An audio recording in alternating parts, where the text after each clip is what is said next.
really funny when I just came into the Y this morning and I looked in the gym. There must have been 100 kids there. And all of a sudden, whoa, that was me like 80 years ago. Biggest memory, and I keep bringing it up all the time, was a swimming pool. It was in the basement. It was very small. You couldn't get off on the sides, and the water was always cold and dark. So every Saturday morning, it was part of the class. I'd come down, I don't know why I kept doing it, but I kept doing it just because everybody else was doing it. But those are the memories. And you couldn't wear a bathing suit. For some reason, I thought if you wore a bathing suit, there was bacteria in the bathing suit. So that's really one of my fondest memories, every Saturday morning being there. And then after that, there was always another class where we were doing projects. And I remember doing belts, beating belts and that. And I think one year I made a bow and arrow. And that was good. But so really, of the old memories, those are the fondest ones. And then as you get older, different things came into play. The classes were a lot different. The instructors were a lot different. The instructors now are unreal, some of them. They're really good, they're really dedicated.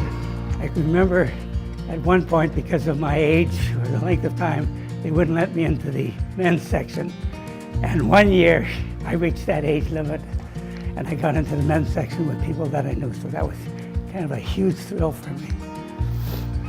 But those are all really good, fond memories. I really don't have a negative memory going to the Y. It was always a pleasure going, riding my bike when I was very young. Now it's something that I just have to do. It's easier for me to come to the Y and not come to the Y. So that's part of what's happening. The 80 years has really gone fast. So if my dad started at 9, I started when I was 6, I believe. My dad used to take me to the Y almost every Saturday. He would go to the office. Back then he owned Dollar Cleaners. So he would go into the office at Dollar Cleaners, do his work, we'd go to the Y, and then a couple hours later he would pick me up, we would steam and head off for home. It was pretty much, that's how I spent my weekends growing up. He loves the bike. He loves being with all the other people on the bike. And I remember he said to me one time, I can't get my rate past 130 heartbeats. And I says, you're 89, you're not supposed to get it past 125, so don't worry about it. What makes the Y kind of special is, for me, I don't have discipline, although people think you're kidding yourself. But if I wasn't going to the Y where other people were doing things, like the classes or the bike or the yoga, I don't know if I'd be coming the same way. I think the Y really does such a magnificent job. I don't think most people know the amount of work that goes into the Y, the most charity goes into the Y. What they do with kids, underprivileged kids, how they build them up, and I've seen it, and I've listened to them talk at some of the meetings at the Y. It's an unreal organization. I think people should either belong or support it for sure. It's a great one to be supporting, and whatever you do with the Y, it'll benefit a lot of people, now and in the future.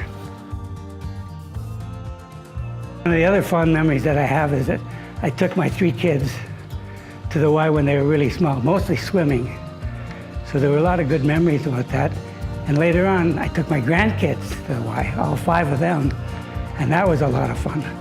As far back as I can remember, my grandfather, Cecil, would pick my brother and I, or just me or our cousins, and we'd, mostly on Saturdays, we'd go start at his office and we'd do sort of the route that he took to his office down to the Y. We'd stop about 100 times to visit certain people. And all these things were all part of the experience of going to the Y for him. So it was visiting this one at the flower shop, visiting his barber to say hello. By the time we got to the Y, we had stopped 100 times. And then when we get there, the front desk lady knew him when he'd flash his card, we'd go in, and it was all part of the experience. whenever I come, they go, gee, look at you, look at you. And everybody says the same thing. You're 89 years old. I know I'm 89 years.